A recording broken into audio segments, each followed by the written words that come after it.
오 기쁜 날, 좋은 날입니다. 여러분에게 기쁜 날입니까? 미국 사람들은 기쁜 날을 뭐라고 그럴까요? Happy Day. Oh, Happy Day. When Jesus cleansed my sins away. 예수님께서 내 모든 죄를 깨끗이 씻어주신 날. Happy Day 아니겠어요? 기쁜 날입니까, 여러분? 복되고 기쁜 날 되시기를 축복합니다. 하나님 말씀 창세기 4장 25절 26절 같이 보겠습니다. 창세기 4장 25절 26절 함께 읽도록 하겠습니다. 다 같이 읽겠습니다. 아담이 다시 자기 아내와 동침하매 그가 아들을 낳아 그의 이름을 셋이라 하였으니 이는 하나님이 내게 가인이 죽은 아벨 대신에 다른 씨를 주셨다 함이라. 셋도 아들을 낳고 그의 이름을 에노스라 하였으니 그때 사람들이 비로소 여호와의 이름을 불렀더라. 아멘. 그때의 사람들이 비로소 여호와의 이름을 불렀더라. 오늘 제가 한번 기도하고 말씀을 시작하겠습니다. 같이 기도하죠. 하나님, 모든 사람들은 언젠가 하나님의 심판대 앞에 서야 합니다. 우리의 의로는 하나님 앞에 설 수 없기 때문에 오직 우리의 죄값을 십자가에서 치러주시고 우리를 위하여 온몸을 찢으신 예수 그리스도, 우리의 구원자 되신 예수님을 이 시간 마음 깊이 만나는 사람들이 되도록 도와주시옵소서. 이러한 올바른 믿음의 동기 위에 하나님과 함께 동행하면서 바른 삶을 살다가 주님께서 우리를 부르실 때 사랑하는 사람들을 이 땅에 두고 먼저 떠나게 될 때, 혹은 사랑하는 사람을 먼저 떠나보내게 될 그때 결코 후회함이 없는 성숙한 그리스도인들이 되도록 은혜를 더하여 주시옵소서. 예수님의 이름으로 축복하며 간절히 기도드립니다. 아멘.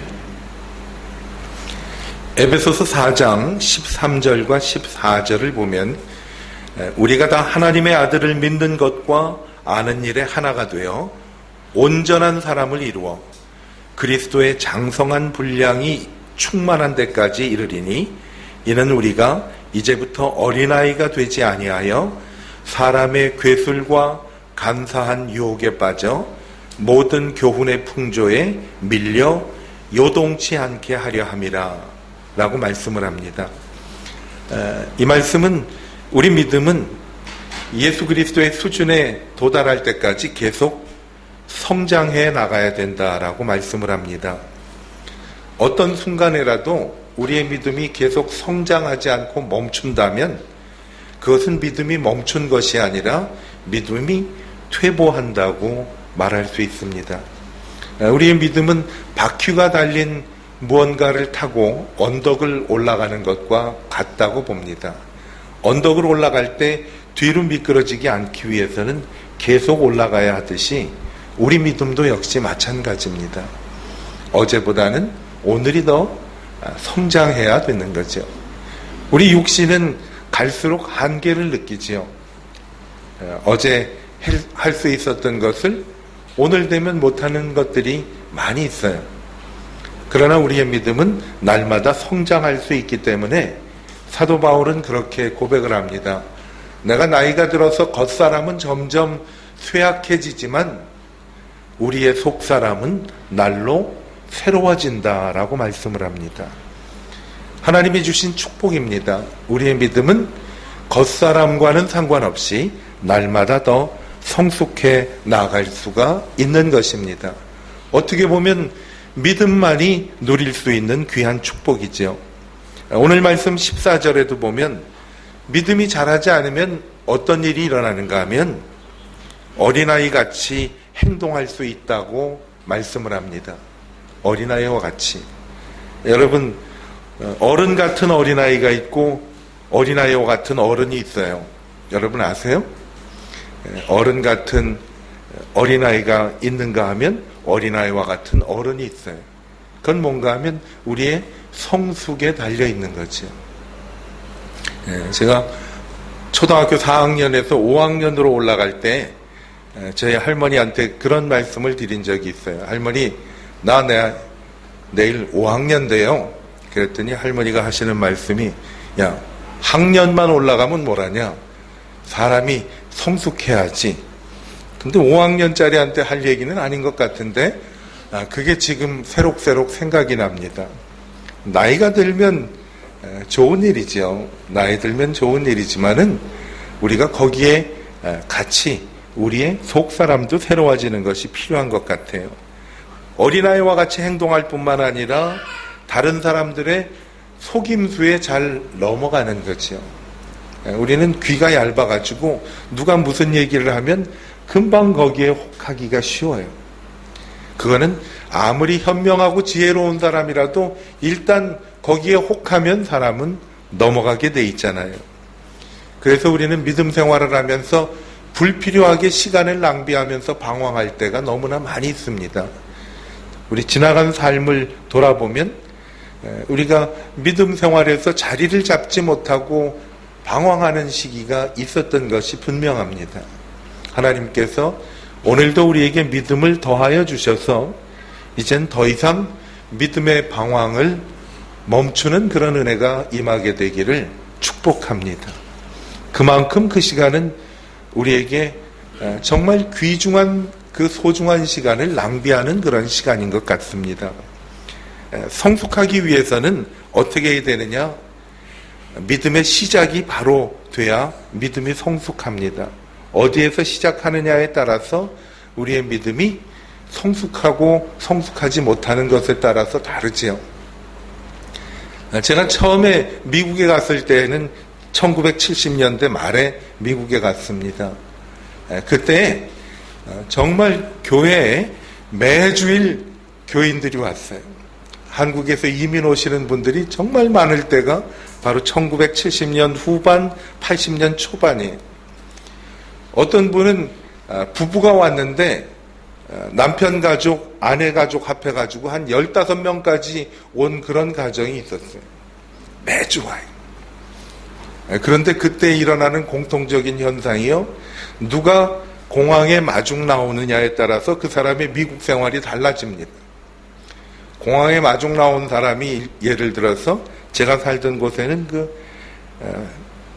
조선 사업이 많이 있었는데 조선 사업하는 그 배 공장에서 일하는 분이 마중을 나오면 그분은 틀림없이 배 공장에서 일해요. 나무가 많은 곳이기 때문에 목재 공장도 있었는데 목재 공장에서 일하는 분이 마중 나오면 이분은 목재 공장에서 일해요. 누가 나를 공항에서 맞느냐에 따라서 미국 생활에 가는 길이 바뀌어지던 그런 시기였었어요. 아무것도 없었던 그때는 1인당 가장 많이 갖고 올 수 있는 돈이 3,000불이었어요. 미국에. 여러분 3,000불 써보서 아시겠지만은 그걸로 뭘 할 수가 있어요. 어쨌든 무슨 일이든 하지 않으면은 그 생존할 수가 없는 그런 형편이었어요. 누군가 공항에 나오면 그 사람에 따라서 자기의 삶이 달라져요. 여러분 믿음 생활도 마찬가지인 것 같아요. 누가 교회에 인도했느냐에 따라서 그분의 신앙생활이 바뀌어지는 것 여러분 경험했을 거예요. 착실하게 매번 예배에 나와서 예배를 드리고 성경 공부를 통해 신앙이 성장하는 사람들에 의해서 인도가 되면 똑같이 그렇게 따라가요. 그 외의 분들은 내가 말씀을 안 드려도 잘 아시니까 구태여 말씀을 안 드려도 되겠지요. 그죠? 또 그런 분들 만나면 또 그런 스타일로 신앙생활을 해요. 어떻게 믿음 생활을 시작하느냐에 따라서 우리의 모든 것이 바뀌게 돼요. 자, 여러분은 누가 교회로 인도하셨어요? 그분은 여러분에게 어떻게 그리스도인으로 성숙할 수 있도록 인도하고 계십니까? 그런데 반가운 소식은 지금 새로 시작할 수가 있다는 거예요. 오늘 우리의 믿음이 새롭게 시작이 되어서 정말 하나님이 기뻐하시는 성숙이 멈춰지지 않고 계속 예수 그리스도의 장성한 분량에 이르기까지 자라가는 우리의 믿음이 성숙할 수 있게 되기를 축복합니다. 오늘 참 잘 오신 거예요. 오늘 참 잘 오신 거예요. 올바른 믿음을 갖기 위해서는요, 어떻게 믿음을 시작하느냐에 따라서 올바른 믿음이 성숙이 됩니다. 믿음의 동기는요, 첫 번째는 뭔가 하면 인간의 능력의 한계에서 출발을 합니다. 인간의 능력의 한계를 느낄 때 우리는 믿음이 새롭게 출발할 수가 있습니다. 여러분, 사람 능력으로 가정을 화목하게 만들 수 있을까요? 누구나 화목하고 즐거운 가정을 만들기를 원하는 것은 모두의 소원이에요.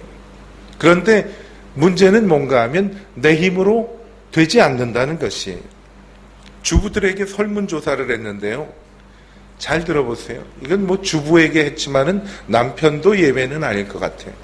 그러면 이렇게 바꿔볼까요? 남편과 주부에게 설문조사를 했는데 70%가 이혼하고 싶은 마음이 있다고 응답을 했대요. 60%가 만약 결혼 전으로 돌아간다면 지금의 배우자와는 절대로 결혼하지 않겠다 하는 것이 60%래요. 그리고 25%가 결혼의 기회가 다시 주어진다면 한번 계약 결혼을 해보고 결혼을 해보겠다 하는 사람들이 있다고 합니다. 여러분, 이게 좋은 날을 받고 서로 사랑하고 축복하면서 축복받으면서 한 결혼인데 이런 실태예요. 여러분, 결과는 절망적이죠. 사람의 능력으로 우리 가정을 바로잡을 수가 없습니다.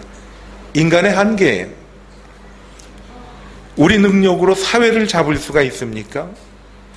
미국의 대부분의 도시가 날이 어두워지면 길거리를 걸어다니기가 위험한 곳이 미국이에요.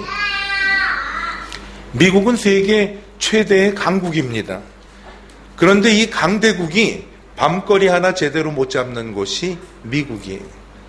그렇다면 이 푸미용은 정말 패러다이스지.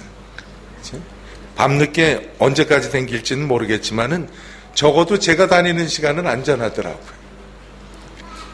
여러분, 사회를 사람의 능력으로 잡을 수가 없습니다.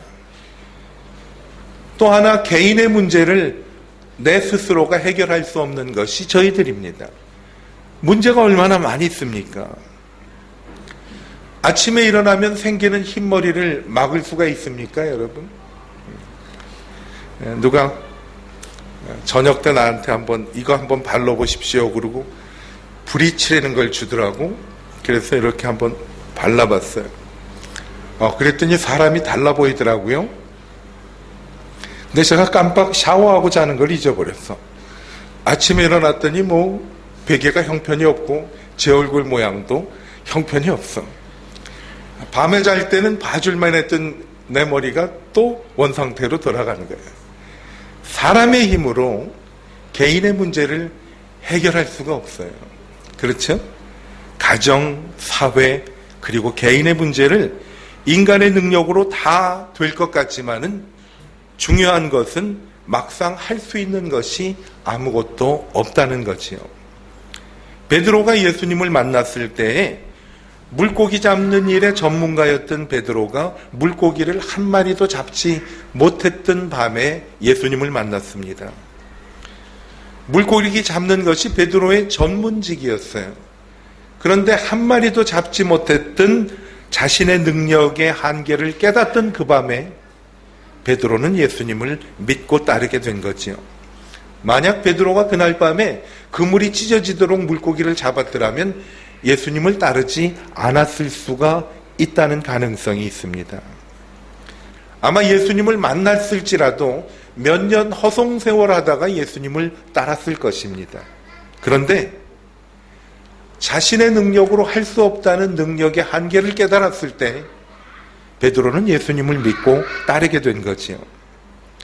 여러분, 갓난아이가, 우리 교회도 갓난아이들이 많은데 아이들이 부모를 100% 따를 수 있는 이유가 뭔지 아십니까? 자기들이 할 수 있는 것이 아무것도 없기 때문에 부모 공무니만 졸졸 쫓아다녀야 돼요. 그렇죠? 자신의 능력의 한계를 느낄 때 우리는 예수님을 따를 수밖에 없다는 거죠. 여러분, 마음대로 되지 않는 일들이 계십니까? 가정이 마음대로 되십니까? 우리 사회가 마음대로 됩니까? 제가 서울에 며칠 있었는데 어떤 사람은 서초동에, 어떤 사람은 광화문에 가는데 중간에 여기도 저기도 가지 말라고 얘기하는 사람은 하나도 없더라고요. 여러분, 사회 문제를 우리가 해결할 수 있는 것이 아니죠. 개인의 문제도 내가 스스로 해결할 수 없는 일들 투성입니다. 여러분, 그때 주님께서 우리에게 주시는 말씀이 있어요. 수고하고 무거운 짐진 자들아, 다 내게로 오라. 내가 너희를 쉬게 하리라.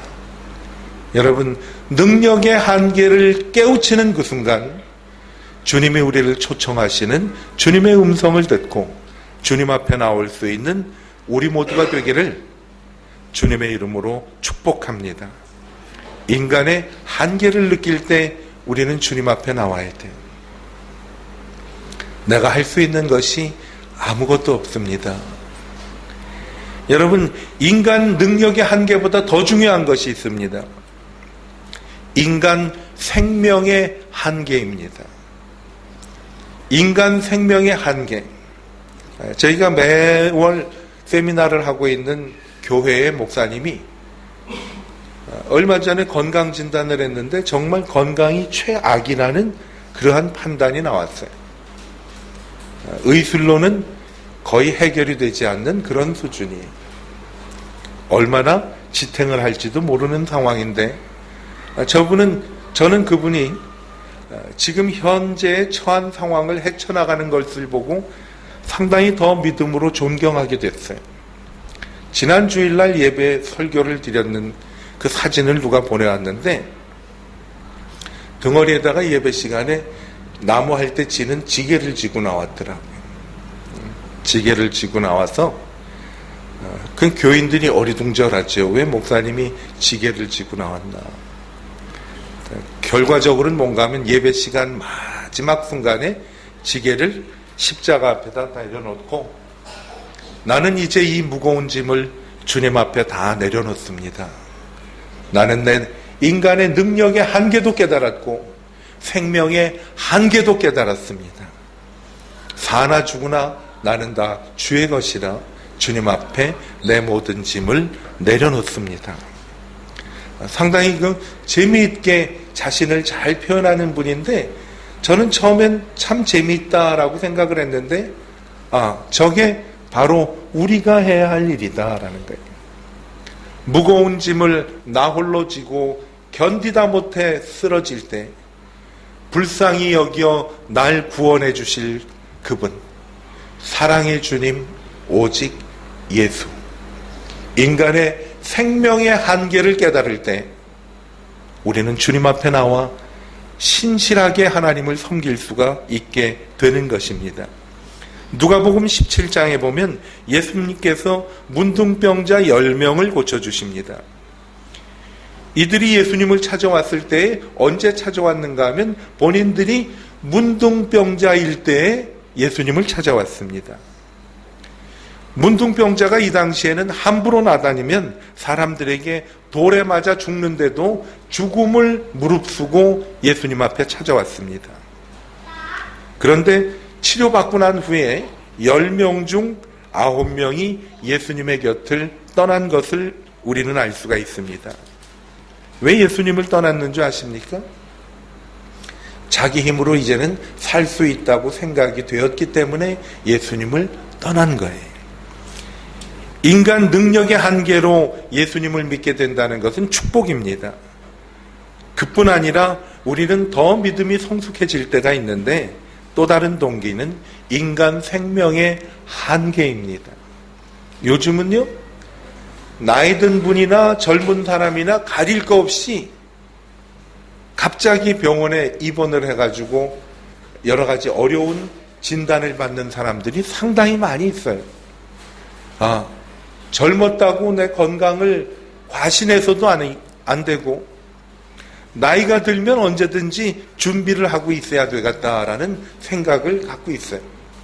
제 친구 하나가 안수 집사님인데 그 교회에서 주일날 뭘 하는가 하면은 교통정리를 해요. 주차하는 거를 해요. 근데 그날 컨디션이 이상했는데 그래도 교회 가면 낫겠지 그러고 나가서 주차 그 봉사를 잘하고 예배를 드리는데 갑자기 교회 천장이 빙빙 돌더래요. 그래서 예배 도중에 나와가지고 응급실로 갔는데 많은 그 검사를 통해서 나온 결과가 여러분 그 이명증이라고 머리골에는 게 있어요. 빙빙 돌아가지고 천장이 돌고 한치 앞도 가지 못하는 거. 그걸로 판명이 됐는데 나중에 얘기를 하는 것이 그 증상이 뇌졸중하고 증상이 똑같다고 그런대요. 여러분 건강하고 주차 봉사를 잘하던 분에게도 언제 어떤 일이 일어날지는 아무도 모르는 거예요. 여러분 그렇다고 우리가 절망할 거는 없죠. 인간의 능력과 생명의 한계가 주님을 더욱 신실하게 섬길 수 있는 계기가 된다면 그것은 우리에게 큰 축복이지요. 근데 모든 사람은 자기가 영원히 살 것 같이 생각하고 착각하는 것이 우리의 잘못 중에 하나입니다. 거울 앞에 선 귀부인이 거울을 보는 그림이 있는데 거울 뒤에 있는 귀부인의 모습은 정말 아름답고 우아하고 여러 가지 장신구를 걸친 그런 귀부인인데 거울에 비친 그 여인의 얼굴을 보니까 해골이 들어있다는 그 그림을 본 적이 있다는 사람 이야기를 들었어요. 여러분 화려한 옷과 보석을 걸친 아름다운 부인인데 거울 속에는 해골이 비치는 그림이라니까요. 이걸 들었는데도 아무 생각이 없으세요? 한번 생각을 해보세요. 귀부인이 거울을 봤는데 거울에 비친 얼굴이 해골이라니까요. 이건 무슨 의미일까요? 아무리 육체를 가꾸어도 육체의 미래는 해골이라는 거예요. 아무리 육체를 가꾸어도. 그건 뭔가 하면 오늘 저녁에라도 죽을 수 있는 존재라는 것을 알 때만 생명의 근원이신 예수님을 신실하게 섬기고 만날 수가 있다는 거지요. 죽음을 다른 사람의 것으로 남기는 것이 아니라 죽음을 나의 것으로 받아들일 때 나의 생명 대신 예수 그리스도를 우리 마음에 모실 수가 있다는 거예요. 여러분 불경기에도 전혀 불경기가 아닌 그런 비즈니스가 있는데 알려드릴까요? 오히려 불경기일수록 더 잘 되는 비즈니스가 있다는데 알려드릴까요? 장의사예요. 이 장의사 주인은 말이죠. 불경기를 모르고 산 거예요. 불경기에도 여전히 사람이 죽어나가고 경기가 좋아도 여전히 사람이 죽어나가고 통계를 보니까 불경기에는 더 많이 죽더란 얘기. 이분은 사람들이 죽는 거를 보면서 무슨 얘기를 했는가 하면 아이고 오늘도 우리 집에 매상이 하나 올랐네. 그러고 얘기를 한 거예요. 그런데 이 사람은 자기 매상이 오르는 건 알았지만은 자기가 자기 집 매상 올릴 줄은 모르는 거예요. 자기 죽는 날 그렇게 얘기를 하더래요. 오늘은 내가 우리 집 매상을 올리고 가노나. 그렇게 얘기를 하더래요. 여러분 태어나서 말이죠. 사람들은 죽은 것을 먹다가 죽는 거예요. 생식하지만 일단 그 생명의 근원인 뿌리에서 건져지면 그것은 그때부터 죽는 거죠. 어떤 분이 그런 말을 하더라고요. 사람은 죽으려고 죽은 것을 먹다가 죽는다고 그래요. 참 일리가 있는 말씀 같아요. 오늘 읽은 창세기 4장 26절 말씀은요. 하나님을 찾은 적이 없던 사람들이 에노스라는 사람 때에 비로소 여호와의 이름을 부르기 시작하더라라고 말씀을 했습니다. 여러분 오늘 말씀 속에 담긴 에노스라는 사람의 이름이 무슨 뜻인가 하면 죽을 수밖에 없는 존재라는 뜻이 에노스라는 이름의 뜻입니다. 내가 죽을 수밖에 없는 존재라는 것과 죽음이 남의 것이 아니라 나의 것이며 오늘이라도 죽을 수 있다는 사실을 깨달을 때 사람들은 비로소 하나님을 찾기 시작했다라는 거예요. 여러분, 인간의 능력의 한계 때문에 우리는 하나님을 찾고, 인간의 생명의 한계 때문에 우리를 하나님을 찾게 됩니다. 여러분, 궁극적인 건 뭔가 하면 인간의 의로서는 한계가 있다는 것을 깨닫는 순간 우리는 하나님을 찾게 된다라는 거예요.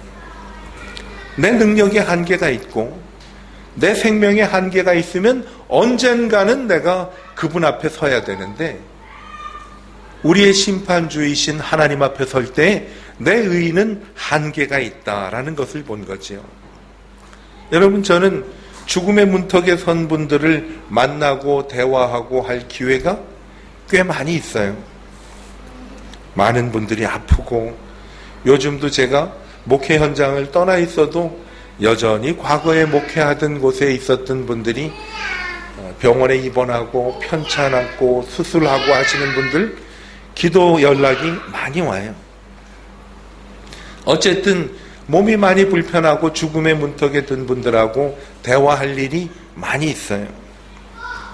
근데 그들이요, 죽음의 문턱에 서서 하시는 말씀들 가운데, 목사님, 내가 조금 돈을 좀 더 벌었었으면 좋았겠어요 하고 이야기하는 분들은 한 분도 안 계시더라고요. 대신 사랑해야 할 사람들을 좀 더 사랑하지 못한 것을 후회하고, 해야 하지 못할 것들을 하지 못했던 것들을 후회한다고 해요.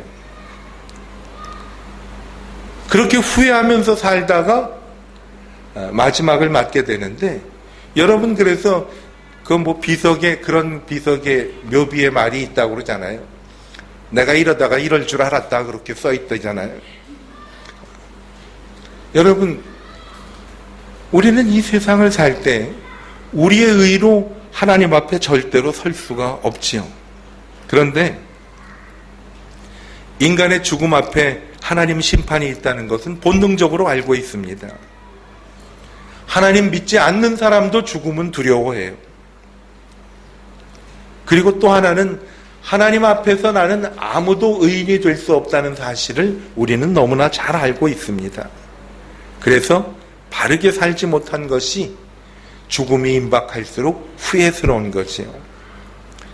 부활절 칸타타에 그런 찬양이 있는데 그 가사를 제가 한번 처음을 소개해 드릴게요.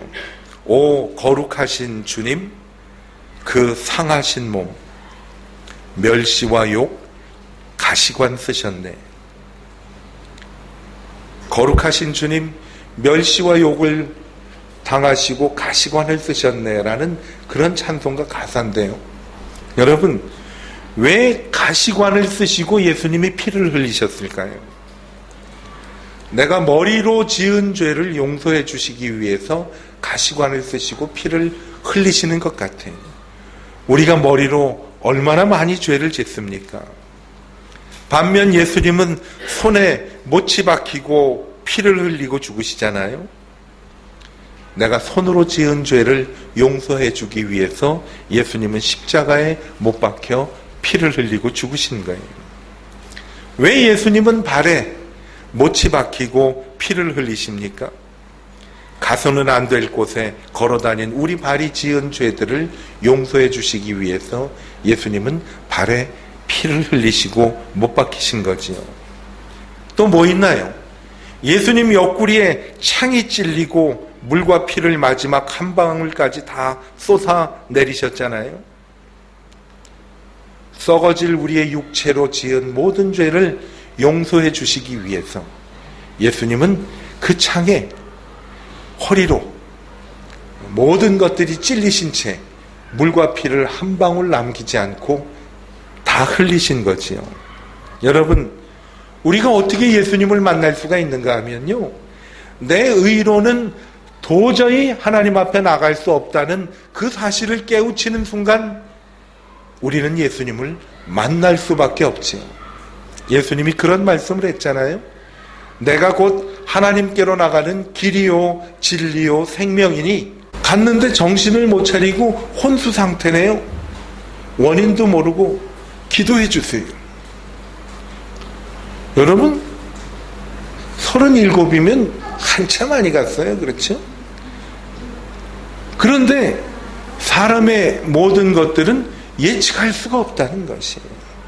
하나님께서 우리에게 오늘 기회를 주신 거예요. 여러분, 인간의 능력의 한계를 깨우치십니까? 내가 할 수 없는 일이 너무나 많구나. 주님 앞에 겸손히 나와 주님, 내 모든 짐을 주님 앞에 내려놓으니 나를 받아주십시오. 주님께 겸손히 기도하는 시간 되기를 바랍니다. 죽음의 한계, 여러분 주위에서 일어나는 것을 보면 정말 좋은 시대고 오래 살기도 하지만 원인 모르게 아파가는 분들이 많이 있어요. 건강하더라도 우리는 언젠가는 하나님 앞에 서야 되는 사람들인데 우리의 능력의 한계와 생명의 한계를 느낄 때 우리에게 또다시 다가오는 것이 의의 한계예요. 내가 과연 하나님 앞에 바로 설 수가 있을까? 그때 예수님께서 우리에게 말씀을 해주십니다. 내가 모든 죄를 위해 십자가에 달려 피 흘리고 죽어서 머리로 지은 죄 다 깨끗이 씻어주고 손과 발로 지은 죄를 다 깨끗이 씻어주고 육체의 모든 죄를 씻어줄 테니까 다 내게로 오라고 말씀해 주십니다. 여러분, 우리에게 주신 하나님의 은혜, 하나님께서 오늘 복된 날을 주실 줄로 믿습니다. 오래전에 교과서에 나왔던 시조 제가 하나 말씀드리고 제가 말씀을 정리할게요. 여러분, 성삼문이라는 사람이 있습니다. 이분 시조에 보면 이런 게 있죠. 보시면 알 거예요. 이 몸이 죽어가서 무엇이 될꼬 하니 복례산 제1봉에 낙락장송되었다가 백설이 만건곤할제 독야청청하리라. 그리운 옛날 시조 아니에요? 언제 이걸 마지막으로 보셨어요? 이걸 번역을 하면 이 몸이 죽어서 무엇이 될꼬 하니 복례산 제일 높은 봉우리에 우뚝 솟은 소나무가 되었다가 흰눈이 온 세상에 가득 찼을 때, 이 독야청청이란 말이 이거네. 홀로 푸르고 푸르리라.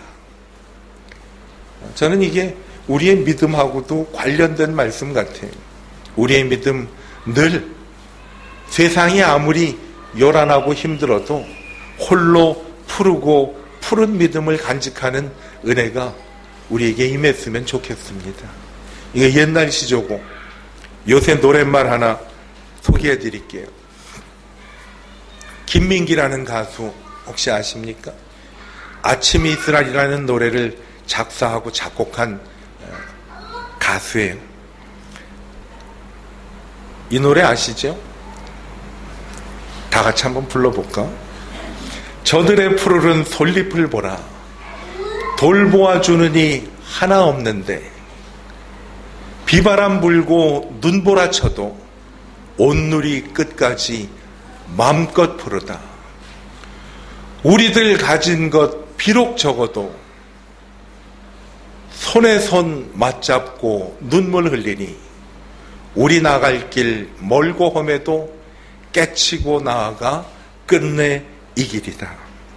여러분, 눈보라치고 비바람 불어도 온누리 끝까지 마음껏 풀을 수 있는 것이 하나님이 우리에게 주신 신앙이에요. 능력의 한계, 생명의 한계, 의의 한계를 느끼고 주님, 나는 오직 주님밖에 계시지 않습니다. 나는 주님 손 붙잡고 나아가겠습니다. 나는 여기에 손에 손 맞잡고 눈물 흘리니가 다른 사람 손 맞잡는 게 아니라 주님 손 맞잡는 그러한 기분이 들어요.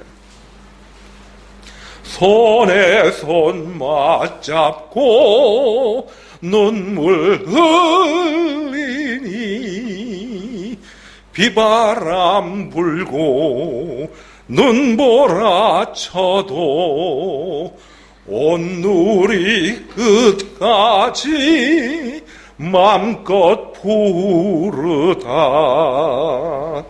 이런 앵콜 안 해? 이런 푸르른 신앙을 소유하게 되는 우리 모두가 되기를 주님의 이름으로 축복합니다. 기도하겠습니다. 하나님, 우리의 능력으로 우리의 자식을 책임질 수 없음을 주님 앞에 고백합니다. 우리 능력으로 우리 가정의 행복이 보장되지 않음을 우리 경험을 통해 너무 잘 알고 있습니다.